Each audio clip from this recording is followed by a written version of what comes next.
Stratford speak.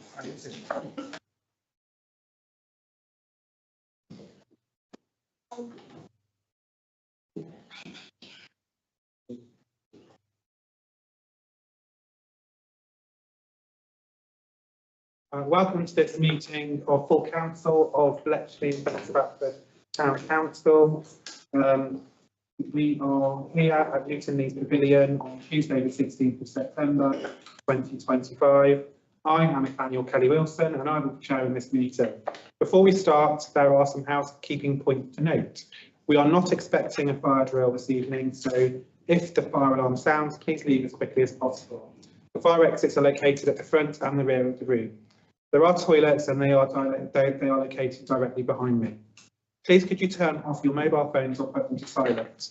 We want everyone to be able to hear, so please respect whoever is speaking by not chatting amongst yourselves. Also, you should be aware that the meeting is being recorded and streamed on our social media channels. Members, if you wish to speak this evening, please raise your hand. You'll have the opportunity to speak once on each item for a period of up to 3 minutes.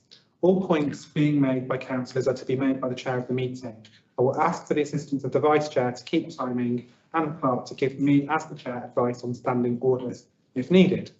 For those members of the public present in the meeting, or those watching via our live stream, I will now ask the members of the council to introduce themselves, starting with Eamon, and then I will then ask the council officers to introduce themselves.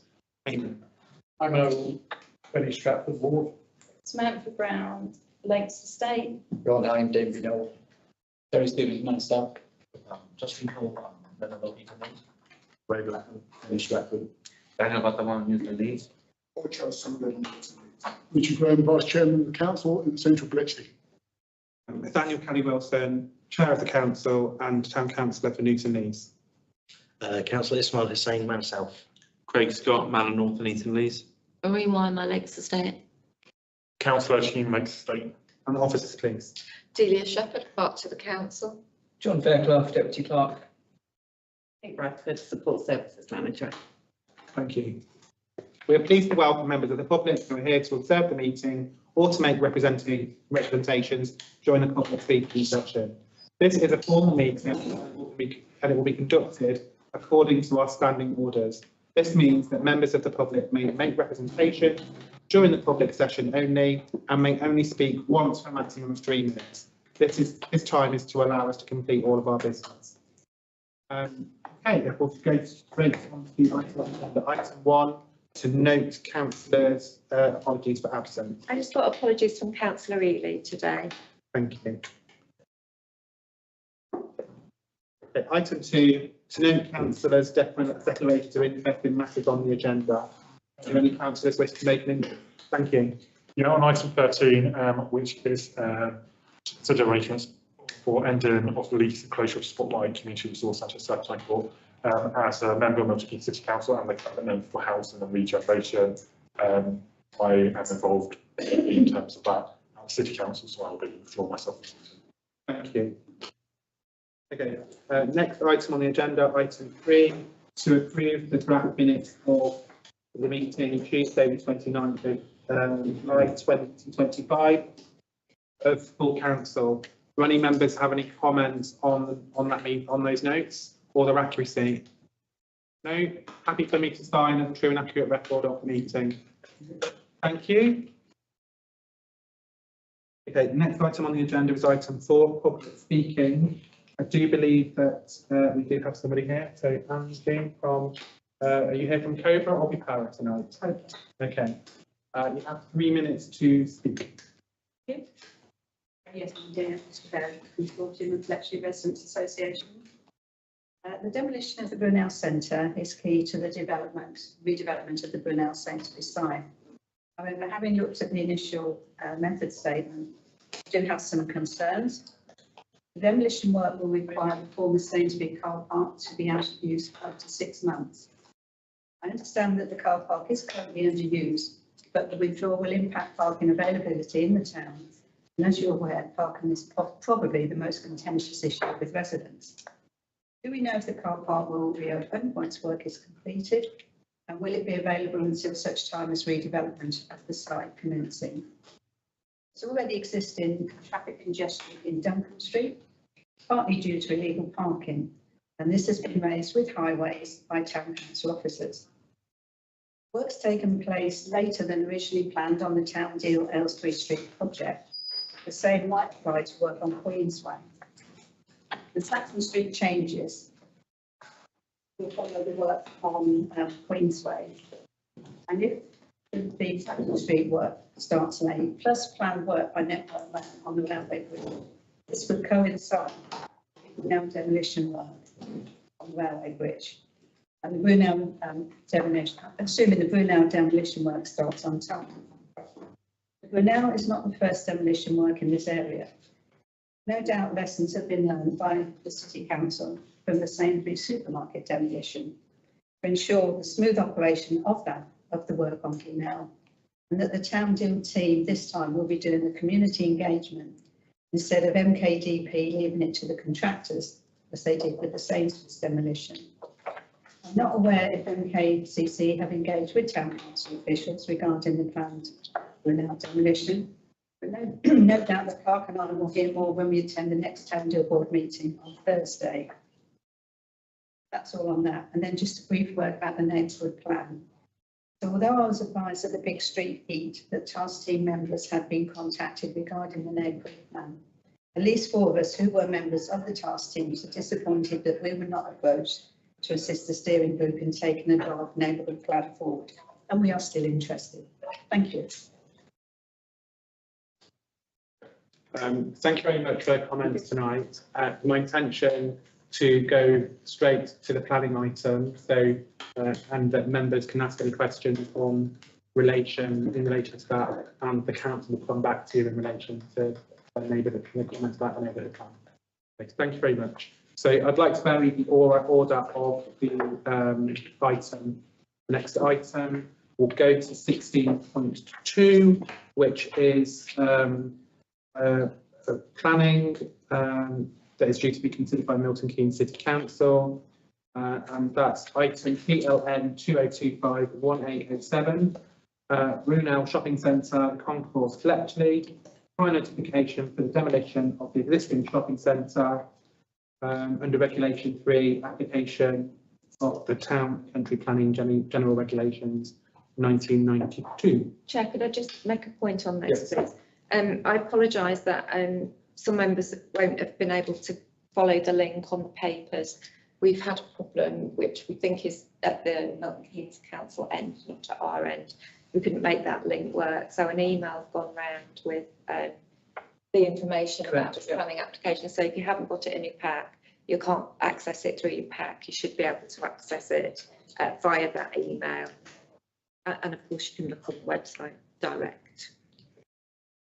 So we'll start the debate in relation to this item. Do any councillors want to come in?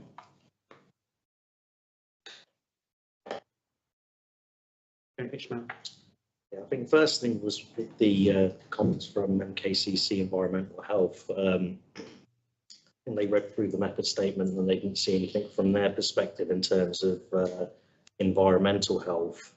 And I mean, just from contracting background, who works in demolition as well, you know, in terms of dust suppression, that kind of stuff, even though it's probably the hotter time of the year when you need a lot of dust suppression, they seem happy with it. However, what Andy said about parking, that's something which was trying to understand through the method statement whether or not it would be completely out of action for those 6 months or not.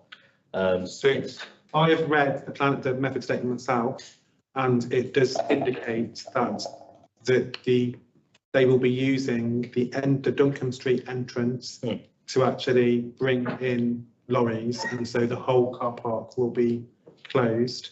But I note the concerns around the parking issue. That's not a planning item, and I think we've got to keep to the planning application on this item. Yeah, no, that makes sense. I think the only other concern was in terms of access from the station side onto Queensway. Again, from the red line outline of the demolition area, does seem like quite a squeeze. So it's how that's going to be managed. I mean, these are just sort of general questions in terms of methodology of the demolition. Any other members want to make a point? I've just got an amendment if no councillors want to say anything. Okay. I just think it's important to remember this is a prior notification and the method statement is relatively general. There'll be a more detailed method statement once Milton Keynes Council appoints a specific contractor, and there'll be the opportunity, I would hope, for us to have a look at that and give feedback, as we did when the demolition of Sainsbury's took place. Thank you. Thanks, Chair. My issue is with where the traffic is going to go when they get to unload and demolish the site and taking the rubbish away. There's a big issue where traffic goes, because as soon as there's a problem on Watling Street, traffic goes down Vicarage Road, down Queensway, and then diverts either Prince's Way or round to Fenny Way. That's going to cause a major problem for people. And I hear your comments that traffic and parking isn't to do with planning, it's to do with people. And it is a massive issue for the people and the residents out there when they've got that level of HGV going through, particularly Duncombe Street, particularly the smaller roads like Findlay Road. The dust and everything else is going to be a major impact on people.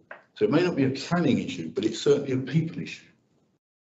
Sorry, just my comments in relation to the thing, it was actually about the parking and whether the parking is reopened afterwards.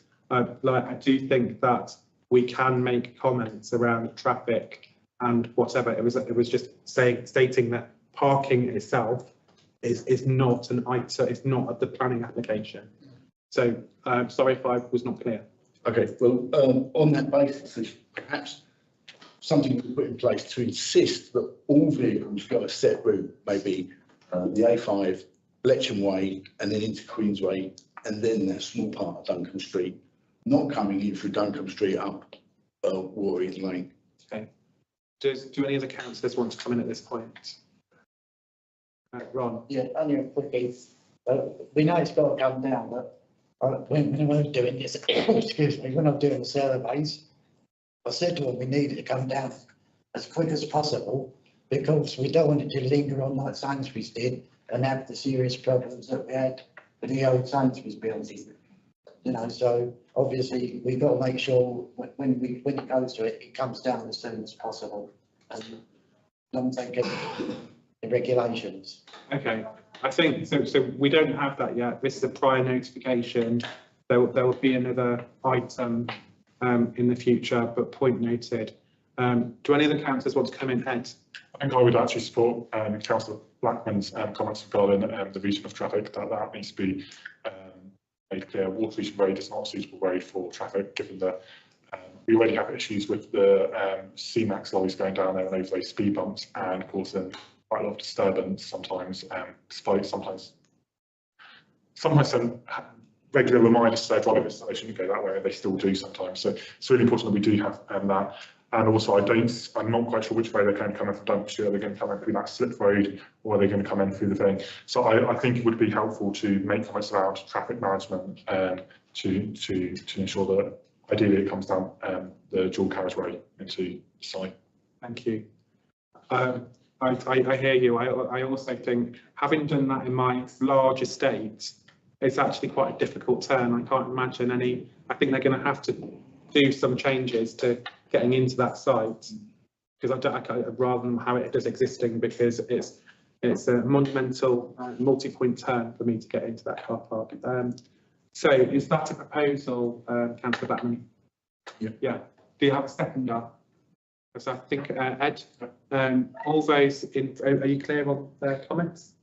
Exactly on the route, which is the route that, what is it you wanted to say, that they're not to use Duncombe? Are you actually suggesting that there needs, sorry, I did turn my phone off, I apologise. Are you wanting a specific route, or is the point about making sure that there is there's traffic management, and that wherever it used main routes to get into the site? My proposal is that there needs to be a specific route, Yeah. and it has to be managed. Yeah, but do you want to include that? I think not using Water Eaton Road and not using Water Eaton Road and suggesting via Saxon Street into that way. So do you accept that?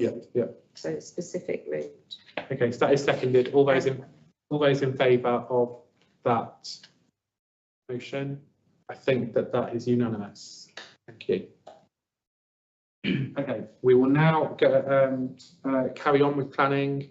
So the next item will be 16.1, PLN 2025 0864, Bletchley Landfill, Guernsey Road, Newton Lees, Milton Keynes, MK3 50R, construction, operation and decommissioning of a photovoltaic solar energy park and ancillary infrastructure. Do any members want to come in on this?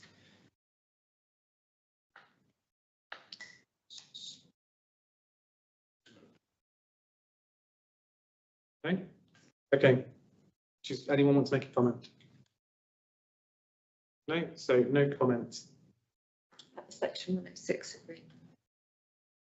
Do you want to do you have any information on that? Well, I just noticed that have been quite a lot of objections from various different departments in the City Council to this. Am I on the right one? Not sure.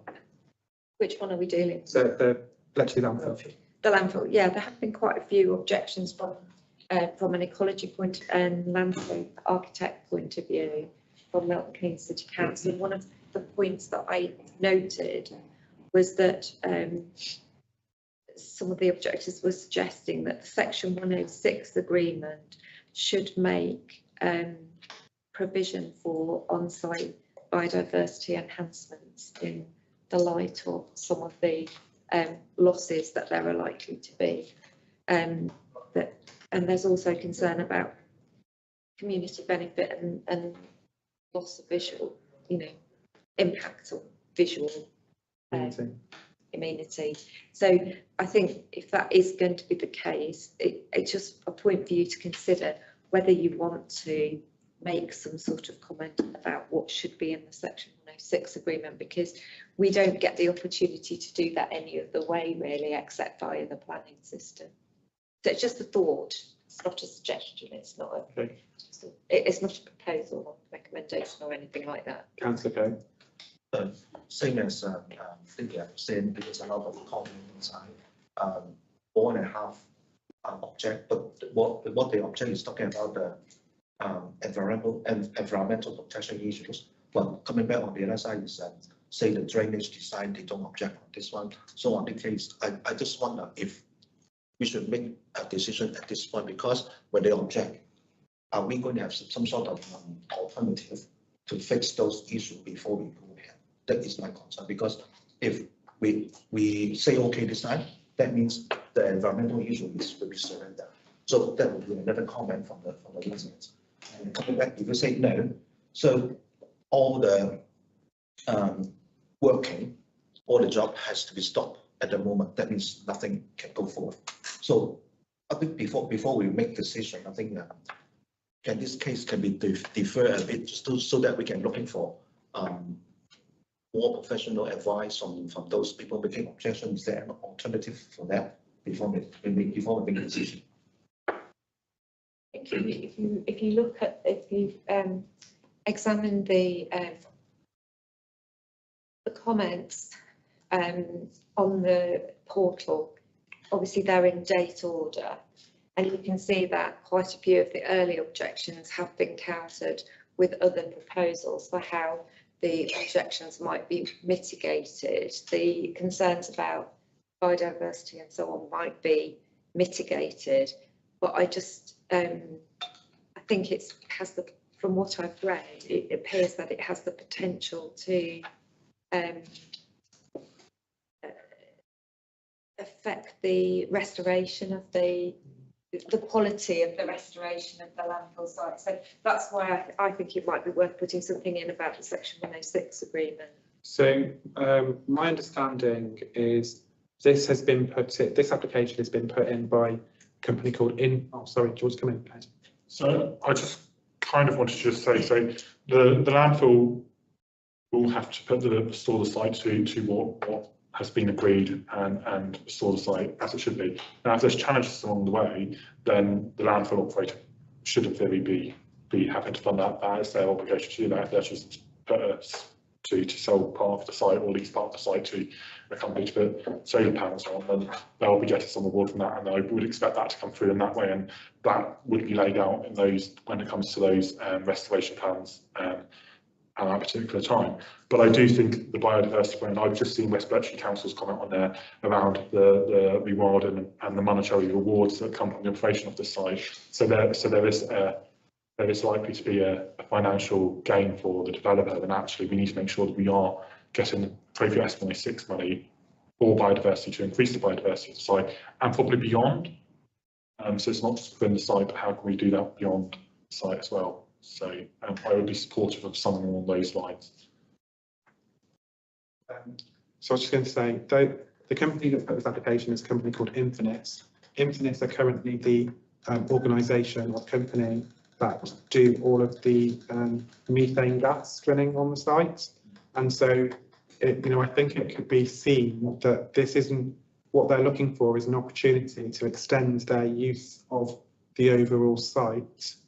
And I do, just the comments that Councillor Hume has made, I know that from the previous landfill extension, it was said, residents were told that this was going to be restored and was going to be an extension to the Blue Lagoon.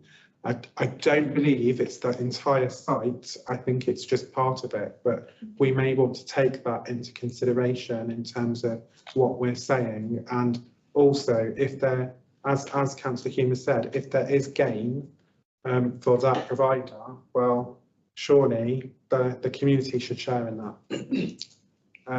So, Ed, did you want to propose something? I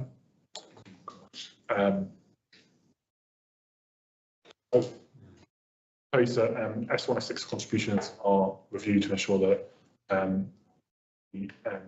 full additional efforts can go into biodiversity on the site, and that and to mitigate against the long-term disruption that the landfill site has provided to Newton-Lees, that appropriate S16 contributions are provided to the local community, because I do think it's a landfill, and so I think that those two things are connected. And also to reiterate the community's desire that the landfill is returned, is restored, and provides an extension to the Blue Lagoon in the long term. Would you mind just widening your scope to say Newton-Lees and Blue Lagoon, so the section 106 could be spent on both? Thank you. So I'm happy to second that. Have we got all those in favour? Anybody against? Any abstentions? I think that is unanimous. Okay. Next item, which will finish planning, is PLN item 16.3, PLN 2025 1756, 60 Brooklands Road, MK22RN, proposed single-storey rear and side extension and retrospective application for rear extension. Does anybody wish to comment on this? Could I just point out that the retrospective part of it, that extension was undertaken by the previous owner. I know that's not what you're thinking about, but just to make it clear. What does anybody know what it would do for parking? No impact on parking. It says there's no change to the front parking spaces required or provided. Okay. Any members got any comments? No. So does this sound like people want to make no comment on this item? Okay, all those in favour of no comment? Thank you. That's unanimous. Okay, we'll go back to the substantive agenda. Have we dealt with all of your items? You don't have to stay if you don't want to, but you are welcome to. Stay just for listening. Okay. Okay, next item on the agenda will be item 5. To note the minutes of recent meetings of committees of the council and to consider any recommendations therein. So first item 5.1, Minutes of the meeting of the Employment Policy Committee on Tuesday, the 22nd of July. Pages 9 to 12 in your pack.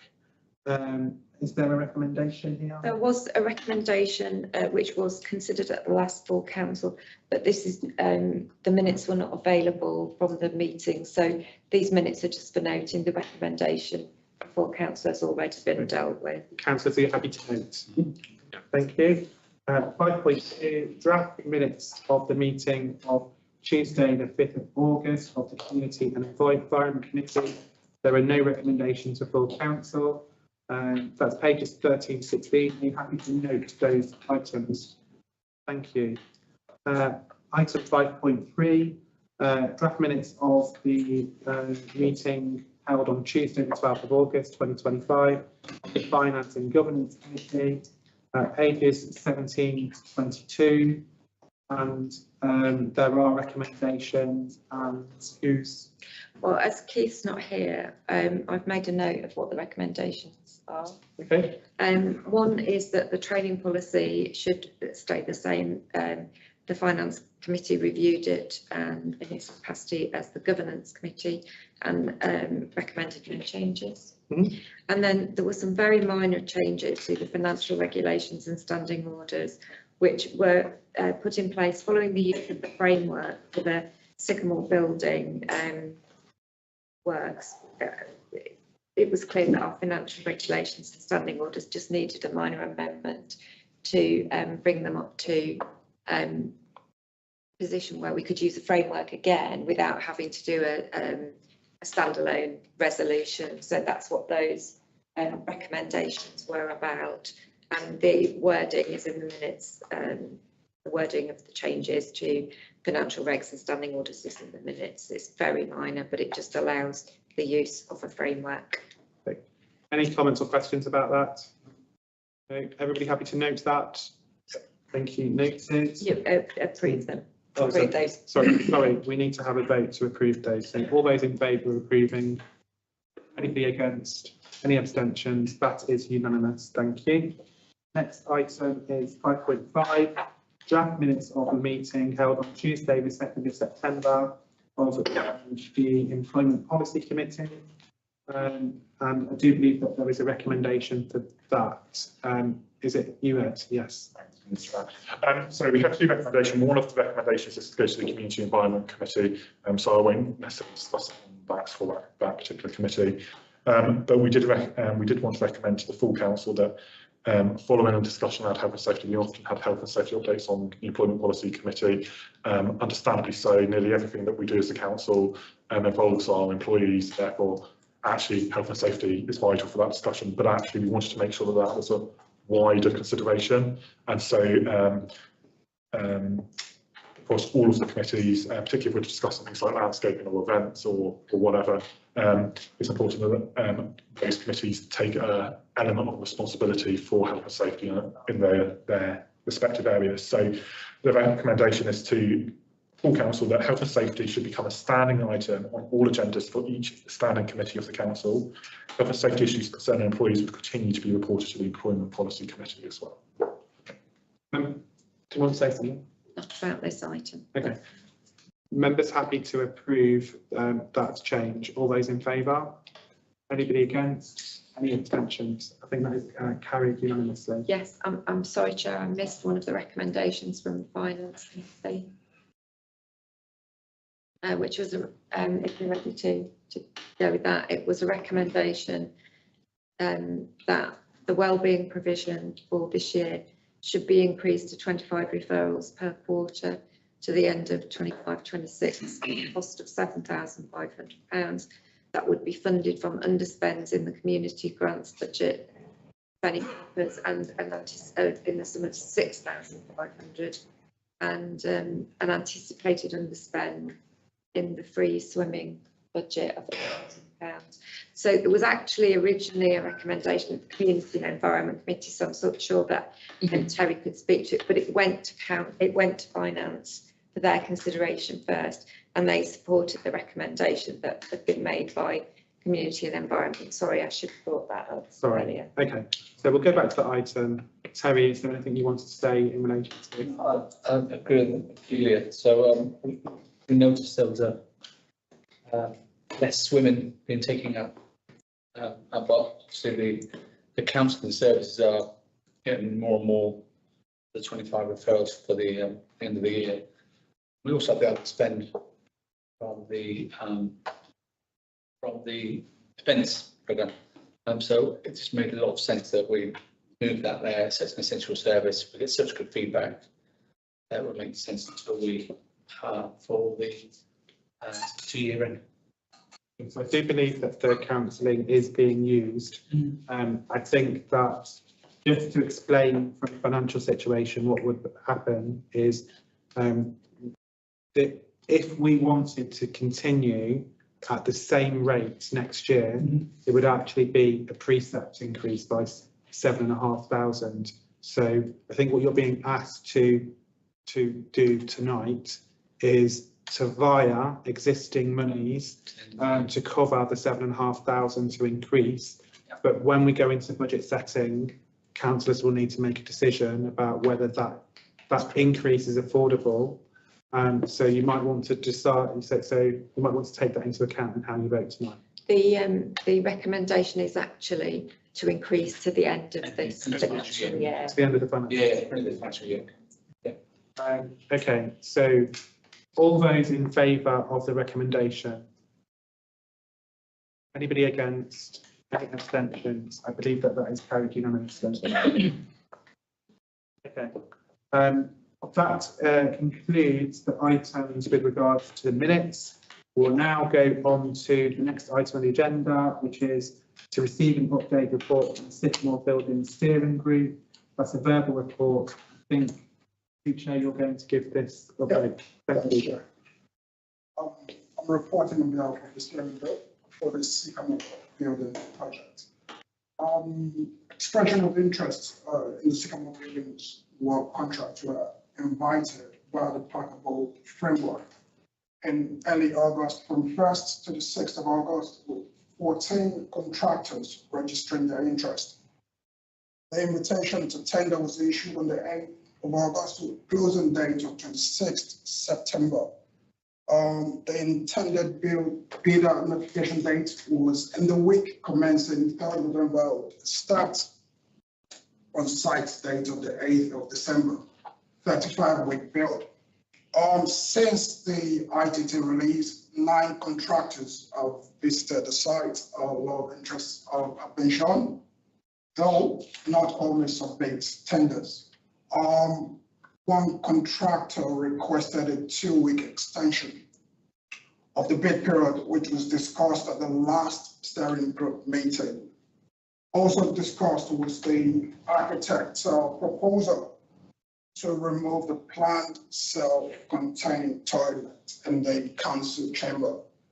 The group unanimously supported this cost-effective, appealing and prompt solution.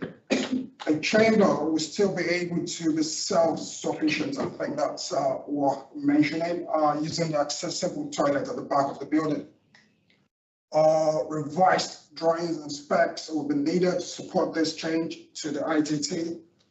The steering group agreed to extend the period by 3 weeks so that this can be produced and proposed with the start on site date to the 5th of January 2026. Because as we know, the building industry shuts down for a good proportion of December. The decisions were implemented immediately to inform contractors and retain their interest. The new tender deadline is now the 17th of October 2025, and all bidders have been notified by Parkable of this and a new start on site date. Using delegated powers on the grounds of urgency, the clerk has procured updated drawings and spec from ESP, cost of 958, SOA Limited, cost of 595. Tonight, full council is asked to ratify this expenditure and the decision to remove the toilet from the ITT applications. This will be amended as soon as the revised drawings and specifications are available, and this is expected to go live on Parkable in the next few days. Finally, since the steering group met last, the most recent bat survey report has been provided. No bats were observed using the building, but bat mitigation measures and a bat license will be needed to permit construction works. That concludes the report. Thank you. Any questions from members? No? Okay, people happy to accept the report and ratify the removal of the toilet from the council chamber, and also to ratify the procured updated drawings and specifications from the providers meeting. All those in favour? Anybody against? Any abstentions? I do believe that is carried unanimously. Okay, thank you. Item number 7, to receive a report from the Neighbourhood Plan Steering Group and to consider recommendations for the publication of the pre-submission plan and Regulation 14 consultation if available. Councillor Hussain. Thank you very much, Chair. We met yesterday as a steering group. The planning consultants who met last week. August was a little bit tough coordinating in terms of the steering group meeting, just because everyone's on holiday in that sense. A really productive meeting yesterday with planning consultants. We had a list of 20 odd questions, queries and clarifications for the draft policies, which were put together from the planning consultants. Pretty much ironed them all out. I think there's a couple of them which they'll come back to us on, but essentially they're minor amendments and updates to the existing policies in that sense. In terms of timetables, so still on track for summer 26 for going for the referendum. We've discussed Regulation 14 consultation stage, which is a formal public consultation stage in the first week of November. We have also discussed potentially an extraordinary meeting of council, or having a extension of a committee meeting to essentially, guys, the council will have to vote for us to go into the Regulation 14 with that pre-submission draft plan. Again, we've got another meeting of the steering group coming up on the 20th of October as well, so we're going to get some comments back from the consultants in terms of essentially written responses to all the questions that we've raised, and a list of actions as well. But I mean, essentially the feedback from them is that they're all there or thereabouts. They're minor adjustments or amendments. A lot of them are a yes or a no, it's not appropriate for the plan in that sense. Yeah, we had a good hour and a half discussion with the consultants about that yesterday. Delia provided us with a update on the MK City plan as well, which is quite useful, so that there's coordination and alignment as well. And Angie, thanks for coming along today as well. Yeah, I appreciate the feedback in that sense. So, do remember our conversation at length at the big streety in that sense. So when we essentially demobilised the task force groups, the task forces were encouraged to join the steering group in that sense. There wasn't anybody that did join, obviously for commitment reasons or times or whatever in that sense, but the information they gathered, all the evidence gathering and data collection from walking the streets and doing all the legwork, obviously that was core for the draft policies that came through from the consultants. So when we had the discussion, I know you said same thing in terms of the task force members haven't been engaged. Now, I mean, say the same thing as said at the Big Street. I mean, the stage that we're at the moment, we've got the draft policies. It's almost too late now for us to change all of them because it's going to the public consultation. That public consultation is going to be where the task force members are going to be crucial for it, because we'd obviously want to consult them as well as other members of the public, stakeholders, on our draft policies in that sense. I think that's going to be a route. So maybe offline we can take this discussion, and again, it'd be good to re-engage with the task force member just to give them sort of a prior notice that essentially we're going to be going to regulation 14 stage and we will need their help.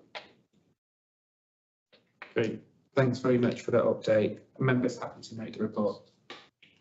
Thank you. Next item on the agenda, item 8, financial matters. 8.1, to review a financial management report showing income and expenditure against budget. That's items 27 to 28 in your pack. Any members have any questions about the income and expenditure report? No? Members happy to note the report? Okay, thank you. Item 8.2, to ratify a list of payments made or to be made by the council before the next meeting of the Finance and Governance Committee. That's pages 29 to 34 in your pack. The members have any queries or comments about any of the items in the invoice report? No? Members happy to note? Oh, sorry, can we ratify that? Is that a vote? Yes. Yeah. All those in favour of ratifying the payment? Anybody against? Any abstention? That's unanimous. Item 8.3, to ratify annual increases in allotment charges in line with the Town Council's adopted allotment rent policy. Town Council currently manages 257 allotment plots across 4 sites. The cost of providing these services continues to exceed the income that we receive.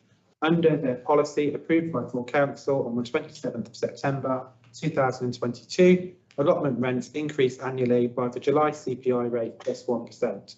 With the July 2025 CPI at 3.8, the rent will rise by 4.8%, increasing the charge from 35 pence to 38 pence per square metre from the 1st of October 2026.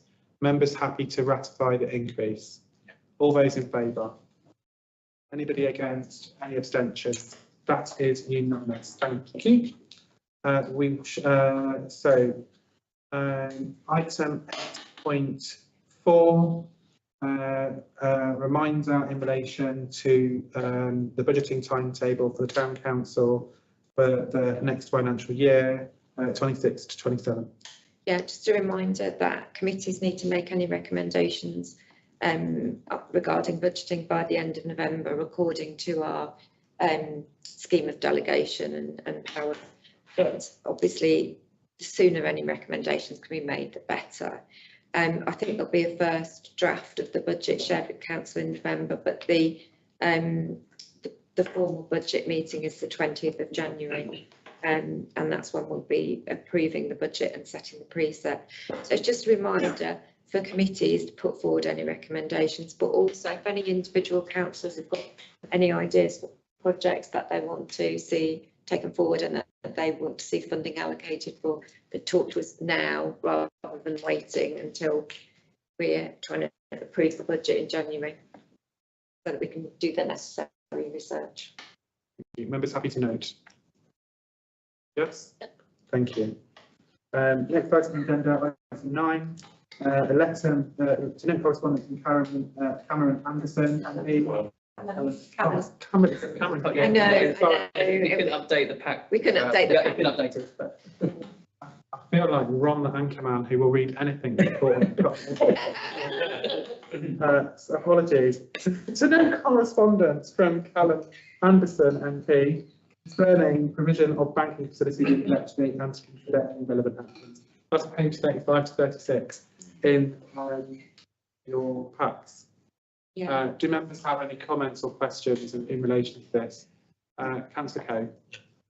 When I take a look on the feedback from the same things, Lloyd's Bank will never come back again at the moment. But I want one idea, because it's learned from when I was in Singapore. There's some sort of they're not a full branch, but at least there's some sort of the so-called self servicing center, and that is some sort of maybe 2 or 3 ATM inside can serve cash deposit and also cash withdrawal. And some sort of it's a telephone, maybe 1 or 2 telephone, which is directly connected to the contact center.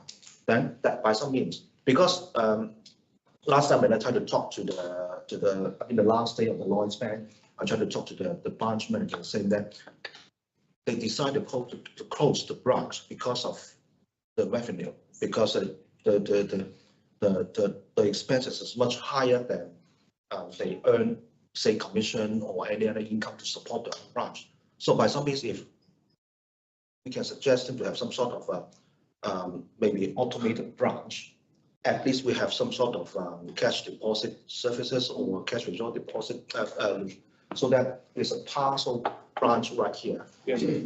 Try to propose them to see if they will accept that kind of solution.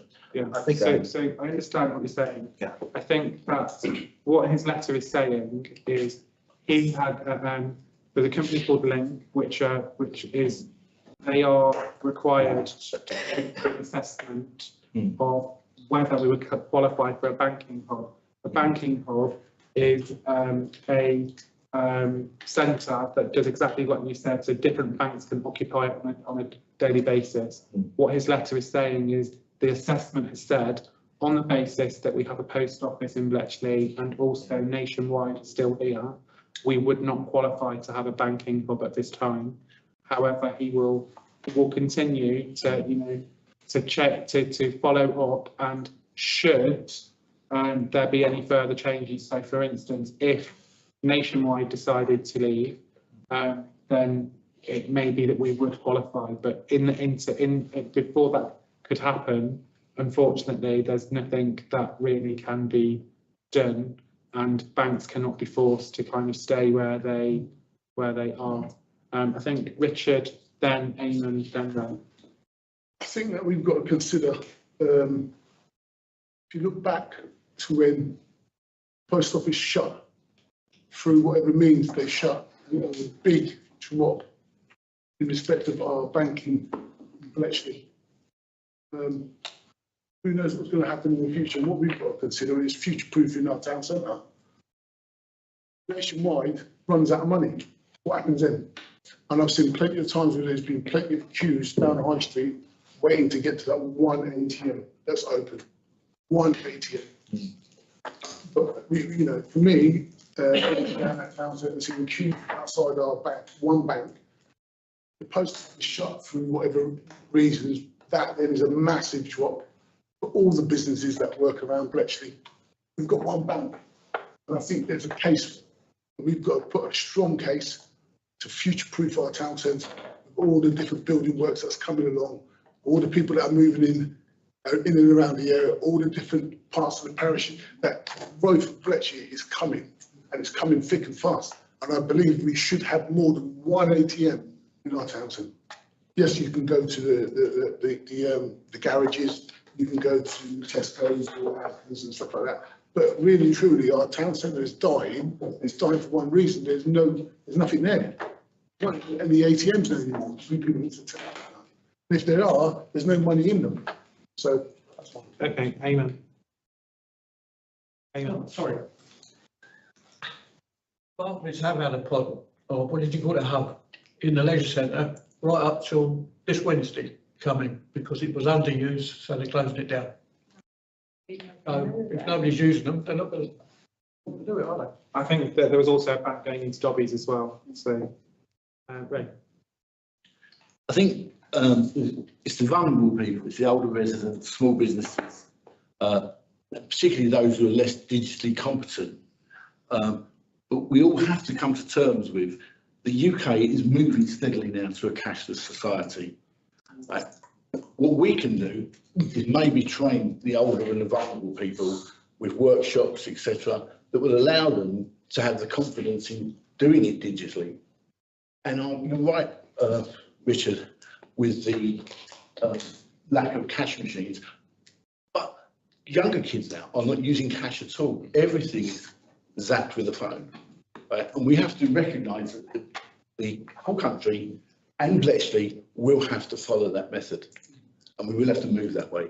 But what we can do to put in place, and maybe certainly when the building's finished at the council, maybe we can do something there, put things in place, maybe even have an ATM there. But wherever it is, an ATM, if you put it in the centre, you've got to get the people into the centre. And that's got to be our priority, getting people into the centre. Okay. I'm happy to note the cut, sorry, Ron. Yeah, following on from what Richard said, the nationwide is still here at the moment, but we're only guaranteed them till 2028. Then they'll be rethinking whether they're staying or going. It depends, I suppose, on the price of the rent. And so we should be forward thinking, well, if they go, what are we going to do? So we should be looking forward and talking to Callum to say, look, they could go this. And also, the money ran out in the nationwide on Saturday early, and the post office was totally overwhelmed. Queuing outside. He told me today, he said that we were overwhelmed. We had enough, we paid them, but he said, I've never seen anything like it. Thanks for the comments. So everybody happy to note the reports, and I'm sure that Callum will be happy to continue discussing this with us, but there is a framework that he needs to comply with. Ed? I just want to just follow on that comment around just some of the, because the link assessment was around cash access, so we looked at where cash machines were, etc., and stuff like that. I'm not quite sure 100% on the methodology in terms of the supply of cash within cash machines, but I do wonder whether there is an opportunity to maybe have a conversation with Callum as the clerk or another officer may want to go back to him and say, actually, he may be able to hit nationwide public policy people to say, actually, could you have a look at how you supply that cash machine on Queensway and whether you need to review how often you're topping up, etc., etc. Now, I don't think the answer to that, there's probably security implications, whatever, but I just wonder whether we could work with him on that, and he'll probably get better outcome through their public policy, whatever they call them these days, and nationwide. I take that as a proposal. Yeah. Is that seconded? Yes. Yes, so Richard will second. All those in favour of that proposal? Anybody against? Any abstentions? That is unanimous. Great. So apologies to Callum for falling to Cameron. Yes, very bad mistake. Item 11, item 10, to note receipts of £4,000 from Milton Keynes City Council's Household Support Fund and to delegate approval of spending to the Community and Environment Committee. This is in your pack, 37 to page 37 to 38. Something you want to say to us? No, this is this funding was offered to us because of it at that amount because of the perceived deprivation within our community. So we've been offered a larger amount than other areas, and it was a question of applying for it, and I applied for it on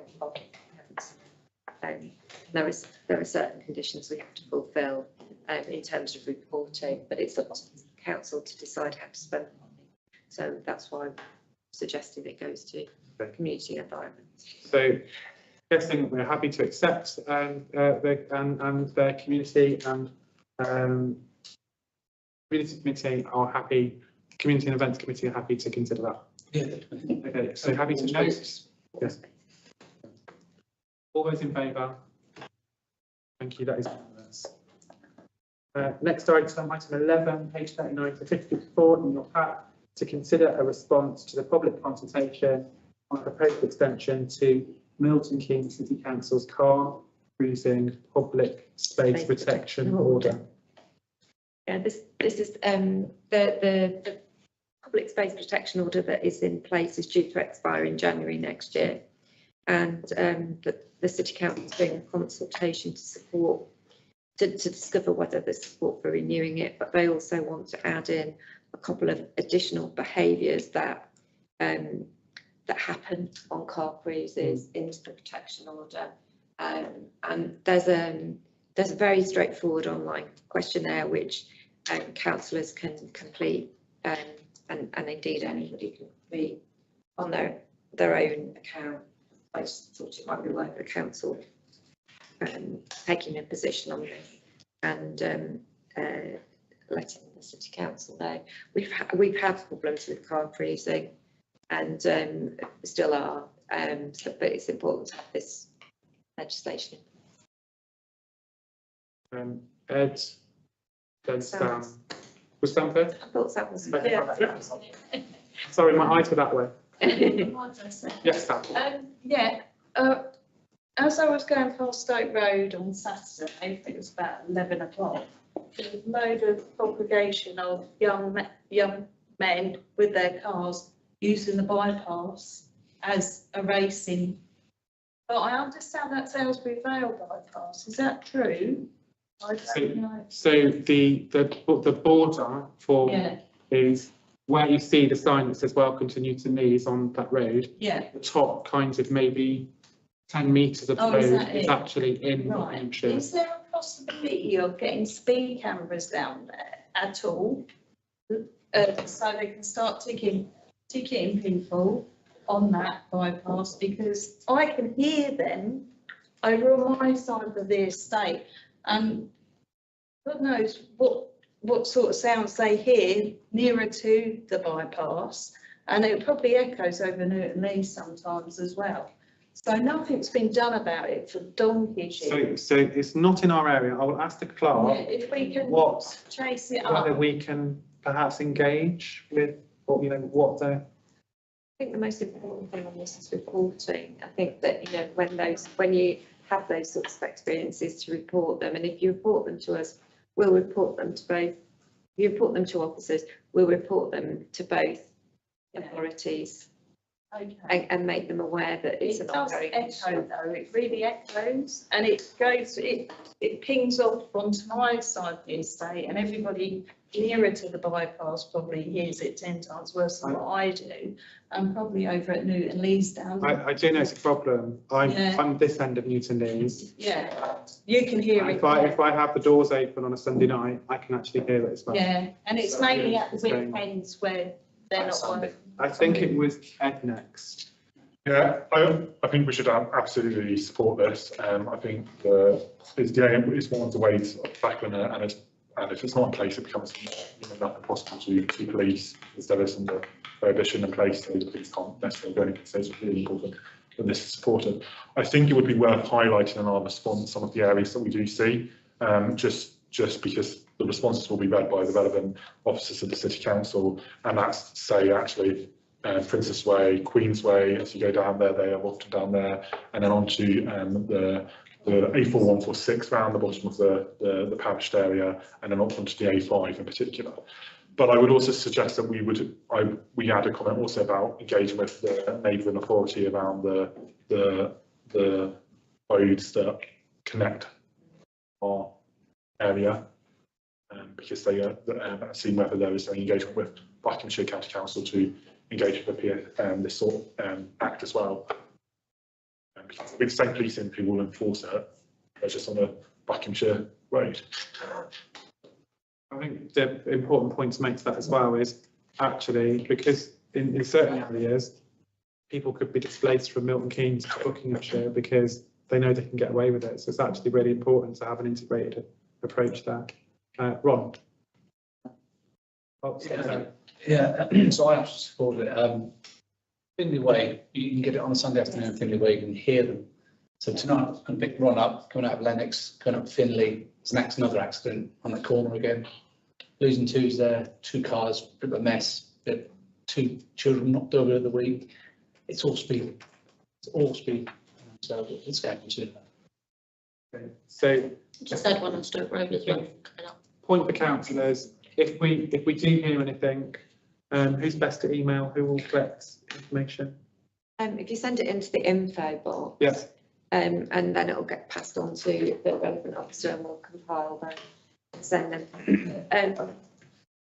But don't hesitate to, I mean, I know it's feels futile reporting to the police, but some of these incidents do need to be reported to the police. And Findlay Way is one that I'm really aware of and that we've been trying to push. And Tonight, yeah, it's a really bad one. it's 2 3 weeks now. Great. So I think Ed made a proposal. Is that seconded? All those in favour? Anybody against? Any abstentions? That is unanimous. Okay, next item is to consider a proposal to purchase and install a freestanding flagpole at Sycamore House. Matter to be considered in principle, and if approved, it's proposed that it's delegated to the Finance and Governance Committee in consultation with the Sycamore Building Steering Group for further research and procurement work. So I think that you're responsible. Yeah, absolutely, yeah. So I'm proposing this motion to install a flagpole at Sycamore House. It's a simple yet powerful gesture. It speaks to who we are, what we value, and how we connect to the community. We're proud of our history, proud of the people, the places and the traditions that have shaped Bletchley Stratford, and proud of the values we come to uphold: openness, respect, inclusion and unity. Proposing not about politics, it's not about division, it's about civic pride, shared identity. Flagpole will serve as a respectful symbol marking national days, celebrating local achievements and creating space for every resident to feel seen and valued. We can also celebrate the role of Sycamore House and Sycamore Hall. That once open, this becomes our beating heartbeat of the community.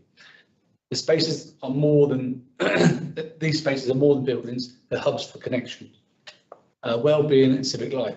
The flagpole will complement their role, reinforcing the commitment to transparency, dignity and public service.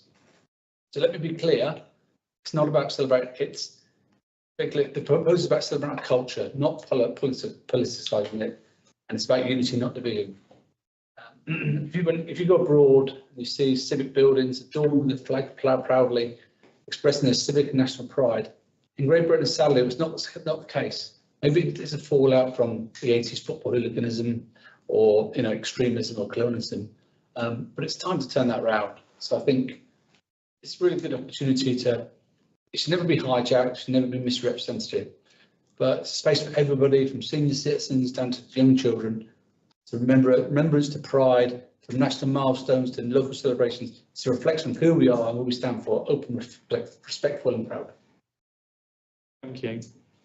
Is that so that was seconded by Keith, actually? Yes, he's not, unfortunately, he's not able to.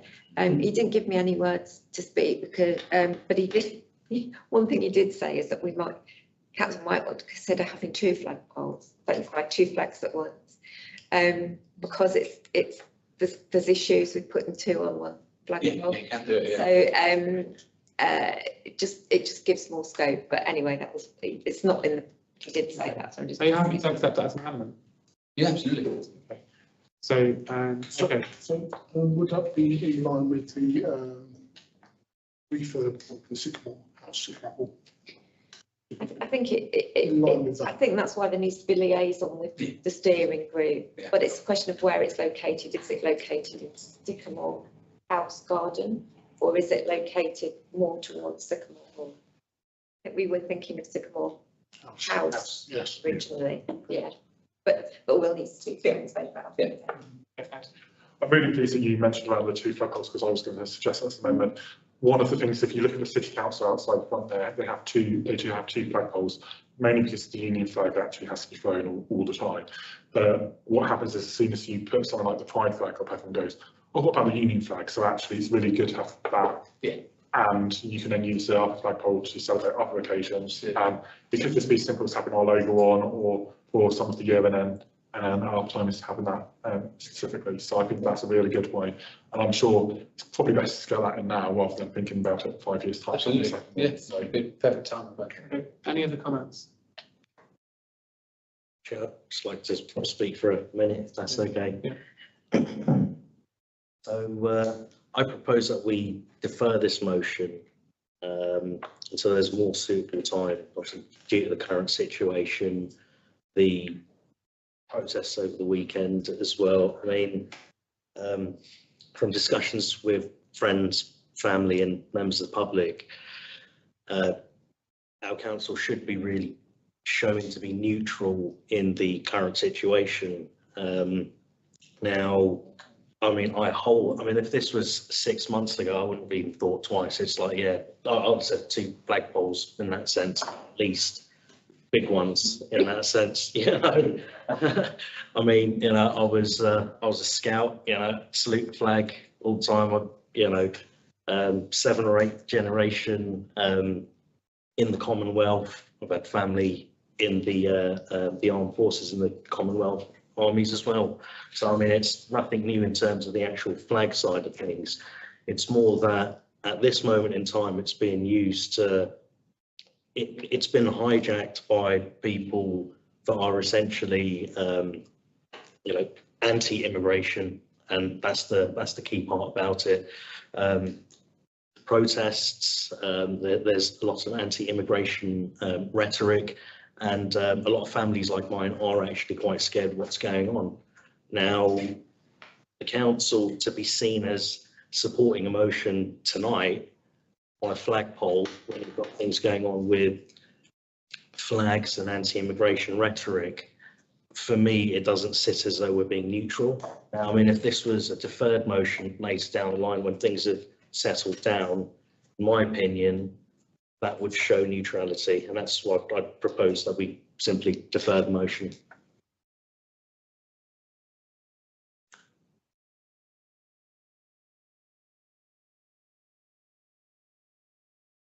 Sorry, just asking the clerk how this would be treated as an amendment. So Terry, would you be, are you willing to consider that as an amendment, or do you want the motion to stand?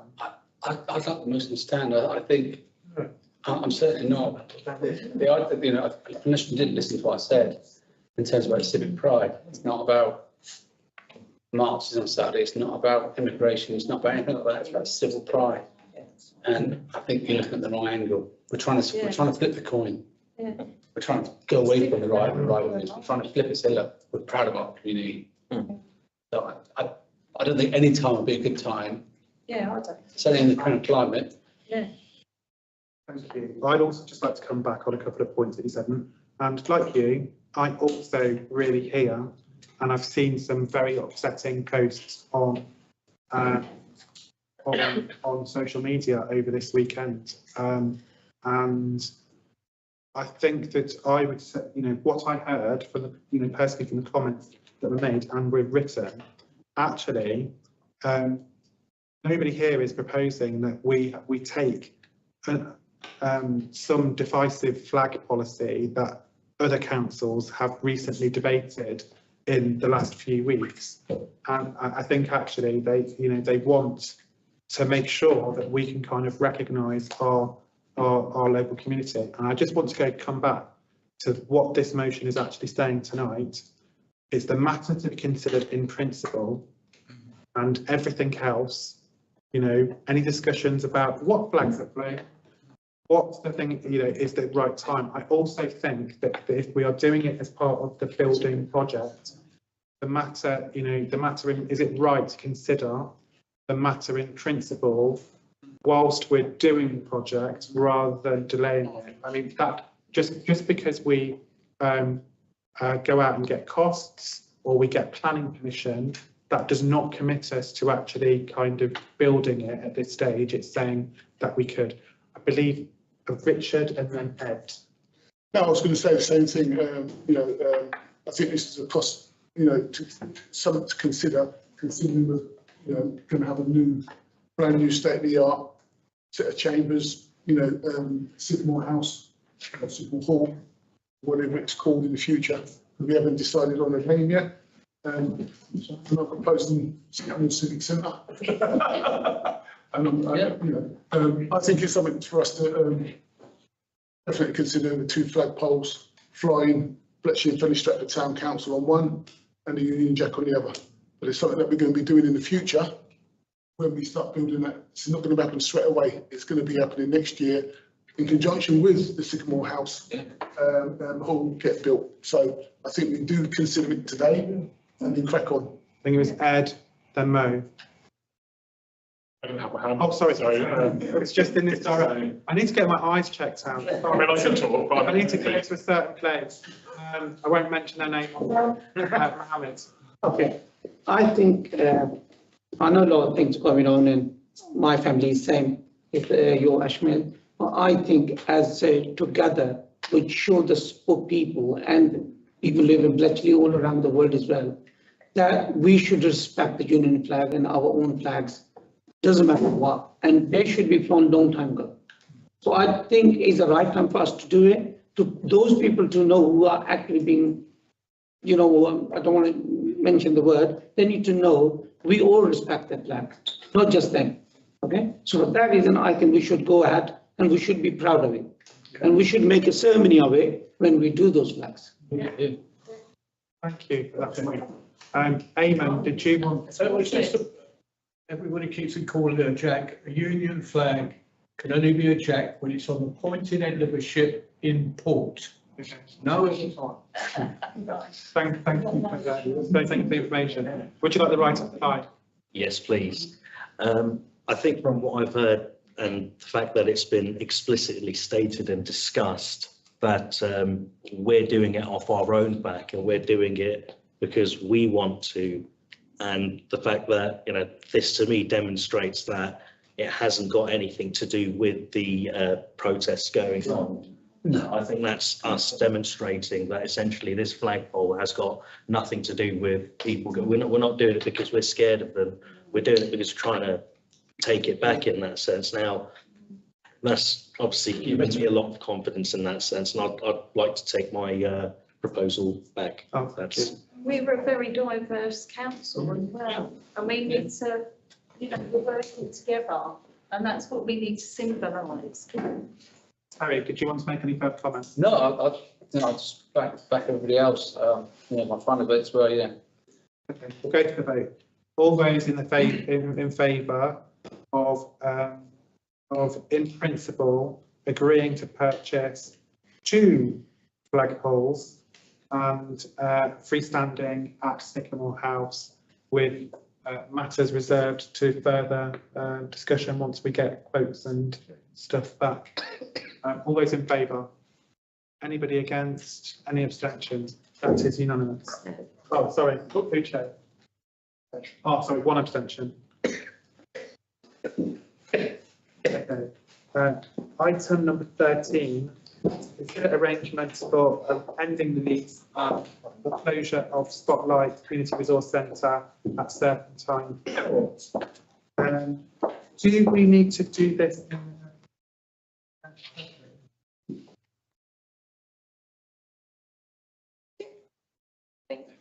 There's no commercial.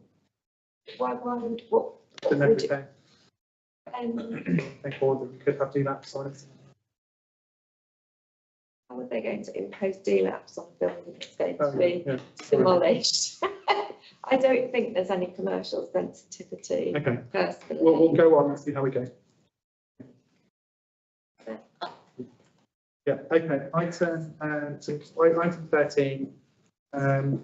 There is a report which is, it says to follow, but it is pages 59 and 60 in your pack. Do members have any comments or questions in relation to the information?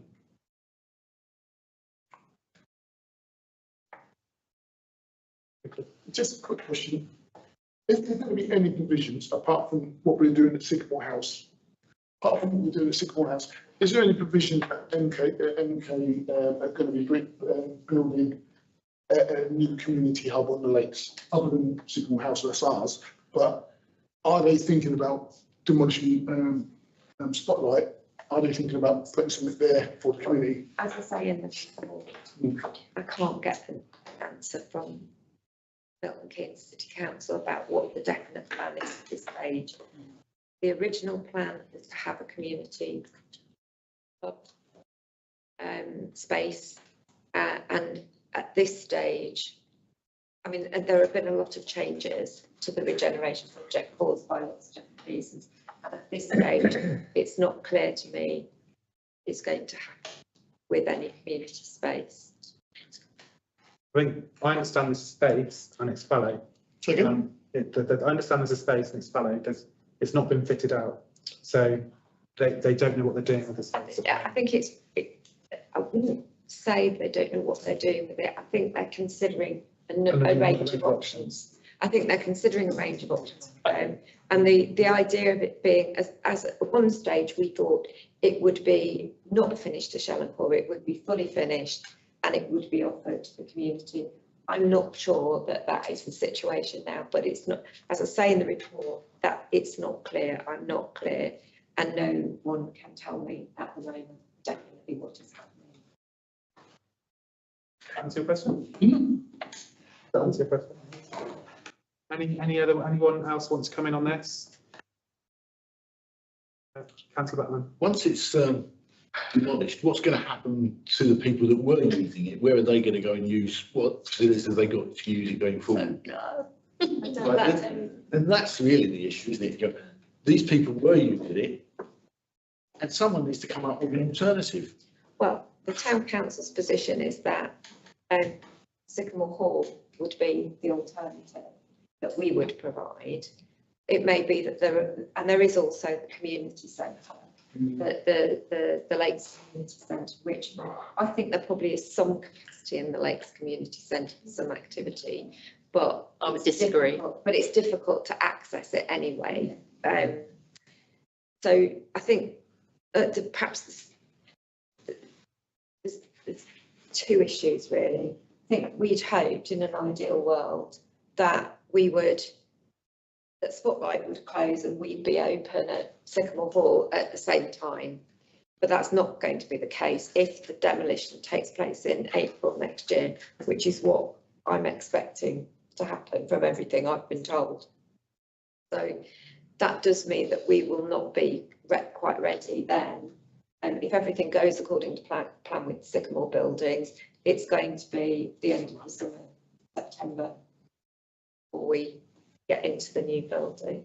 So that's why one of the recommendations I've suggested is that the town council writes to the chief executive at Milton Keynes City Council to seek clarification on the position, and for us then to think about what steps to take next. It's difficult to know what the government's going to do. Spotlight also has food bank implications, doesn't it? Yeah, it does. Now, I think the food bank distribution centre could potentially be moved to Sycamore House. I think we've got options there, so that's something we could move, but it won't be as ideal a location. And that's why I would think you would want to consider keeping Spotlight open for as long as you can for the purpose of the food bank distribution and for potentially to allow the residents to have a place to meet and to do the things that they want to do. I mean, delivery of the warm spaces, which we've just been talking about earlier on. Part of that is the past. And obviously the Residents Association have made a lot of use of the building, and they won't have much of an alternative. So I think the council has kept the building going for as long as it has because it wanted to support the community. But what is happening is that as fewer and fewer people are living in Serpentine Court and people are moving out quite quickly, we are experiencing a diminution in footfall, and a number of services that were taking place are not taking place anymore. And the building's being used primarily for bookings for other people and for the food bank. As a council, we're not doing a lot in there ourselves. I mean, we use it if we've got an activity that we want to do on the lakes, but there's not a lot of regular service delivery on a daily basis from the town council, but we are staffing it, and that does not seem to me a good use of officer time or employee time. I was going to say, there's going to be a drop in services on the lakes, no matter what. It's just where we divert them services to. And then what we do then is figure out what are the key services that we as a town council need to provide, and who are doing things on the lakes for who and for what, and figure out where we can divert them till such times as Sycamore Hall has been refurbed, and we can divert them back there. But there's going to be a drop in services on the lakes, and we have to understand that as a town council. We also need to realise though, the time that they're going to drop the services on the Lakes Estate is the time the estate is going to be expanded with a few hundred people, residents extra on the estate, and there's going to be no support for them at all on the actual estate. So, So you can get to know the new residents. if Spotlight has to come down in April, and it may be that council can actually express its feeling that is extended. Is that, so when Newton Lees was built, we had the temporary community centre, which was basically a massive porta cabin. I don't know whether even something as basic as a porta cabin, like a temporary site. Yeah, it has come up in conversation. And I know when the consultation for the Lakes Estate first started, there was conversation about the shops, and I expressed in the meeting with the planners, they were like, oh, the shops are going to close, it might be 12 months. And I was like, if it's anything like what happened in Newton Lees, there was 7 years between Newton Lees starting and Asda opening. And what Asda told me when they first opened is they did analysis on who shops there. Newton Lees don't shop there, and what they actually found was everybody who'd been there for 7 years had, like if I worked in Hemel, I shopped in Hemel and brought my shopping back with me, and I learned new behaviour. And that's the thing, is if we don't keep these facilities going and they're gone for a while, then the community learns to live without them, and that's the kind of sad thing. So I don't know whether we kind of amend the officer's recommendation to actually add. It would be preferable if Spotlight could be kept until our site could be opened, or if that's not possible, we need to have some kind of temporary accommodation on the Lakes Estate, because as you've identified, this is the point where we want to bring the new community together and make sure that they feel part of the community, and surely they can afford to do that. Okay, so I'll propose that amendment, and Richard seconds that. All those in favour of that? Anybody against? Any abstentions? You're there. Yeah, so keep communicating with them, so we want to keep Spotlight open as long as possible. Well, as long as we can till Sycamore Hall is. Yeah, that would be our preference. Yeah. And if we can't do that, temporary accommodation on the site. Yeah. That's the other recommendation. Is there any particular area of the site that you would think? Is there any particular area of the site that you would think temporary accommodation could put on? Well, we was discussing that maybe one of the grounds cabins might become free because they'd be finishing. Yeah. So. Okay, great. Sorry, my proposal was to amend, but to agree everything. Yeah. Okay. Thank you. Next item on the agenda, Ed, you may come back. Next item on the agenda is item 14, to receive an update report on the Bletchley town deal. This is the town clerk. Yes, this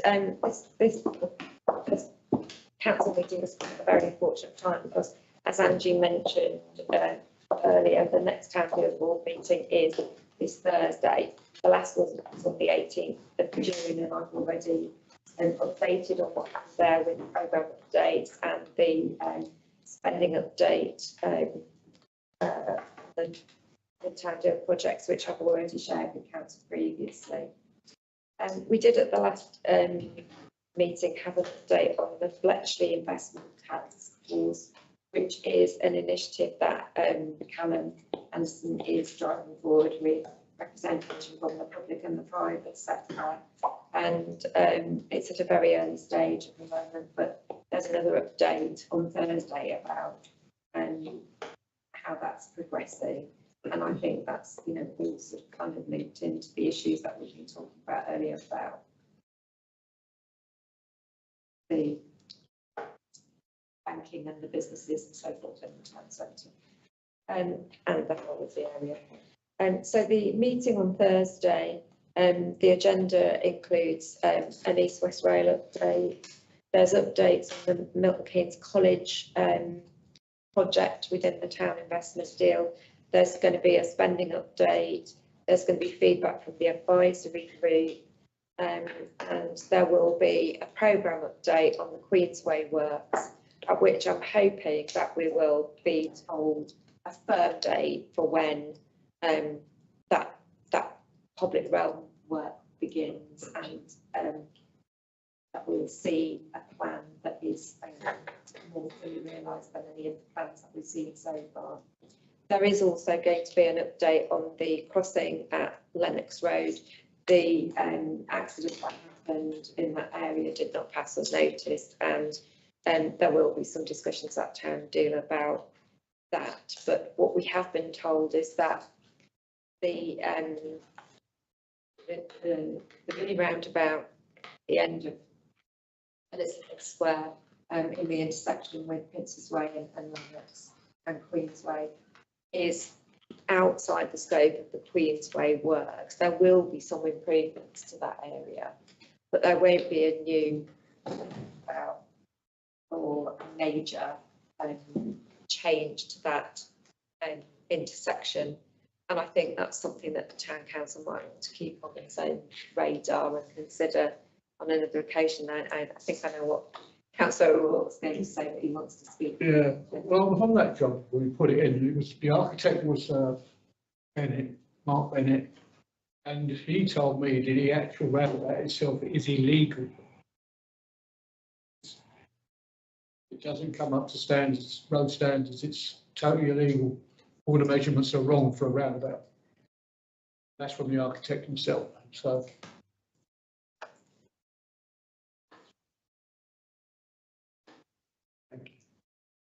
So there'll be a further update from the Town Deal. If anyone's got any questions after the board meeting on Thursday, I will answer anything as best I can.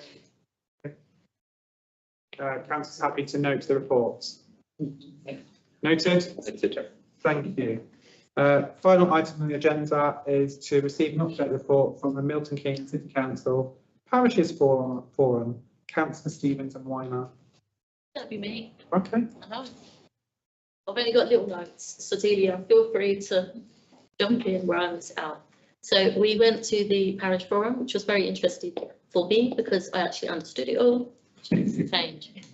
So first of all, I didn't get the lady's name. There was a lady from Milton Keynes Hospital who talked about new facilities at the Milton Keynes Hospital, and they're doing a radiotherapy station, and there's a new ward called the Oak Ward, and they've also adapted a new car park which should be finished by January 26th, like that.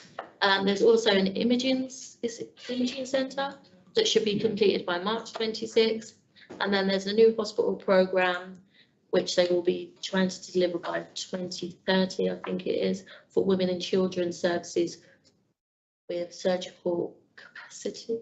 Yeah. Cool. That was the first one. Then it was the lady from DAFT who I have met personally. Her name's called Valerie Forsey. She is a charity called DAFTS, and it's for alcohol and drug abuse.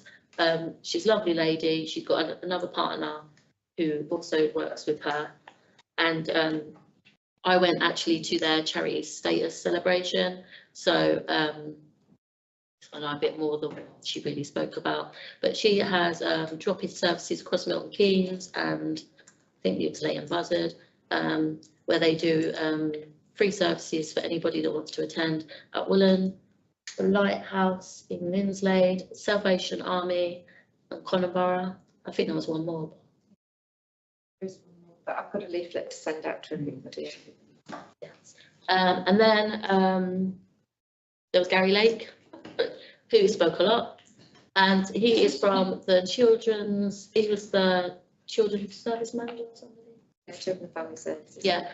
So what I got from him, because he did speak for a long time, is that they're doing a change in services in children's centres, because it's now family centres, and they're doing a new thing called Families First Partnership Programme, targeted at early health practitioners,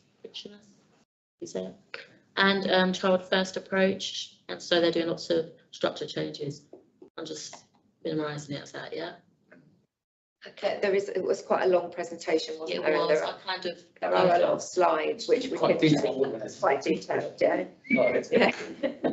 It was good, but it was just detailed, wasn't it? And then Delia Highlight. talked about, highlight at the end, Delia come on and spoke about landscaping delivery that we deliver in the Fenny Town Council to everybody to show how brilliant we are. Reluctance to delivery. Reluctance to delivery, yeah. It was really good. I think it went down really well. She didn't tell us that she was doing that either. She did, yeah. I'm sure. It's great. I was going to chip in, but I was driving. So I Oh, don't speaker, so I'm like, she thinks I'm not going to chip in, but I was in it, but I was driving Yeah. on the bypass. She didn't need no chipping, she was doing Chipping amazing. the 6 points. Yeah, exactly. It's all good, it's really good. That's it from me. In terms of the DAFT, I think we need to promote it, GPs, it's such a great service. What they're really. Thank you very much. I just want to, so thank you very much for your report. Everyone happy to note it? Yes, so for those members of the public joining us via the live stream, that brings an end to tonight's council meeting. The next meeting that the council will have is the 7th of October for our Community and Environment Committee at 7:30. That will be here at Newton Leeds, and again, we will be live streaming that meeting. So good evening, thank you very much.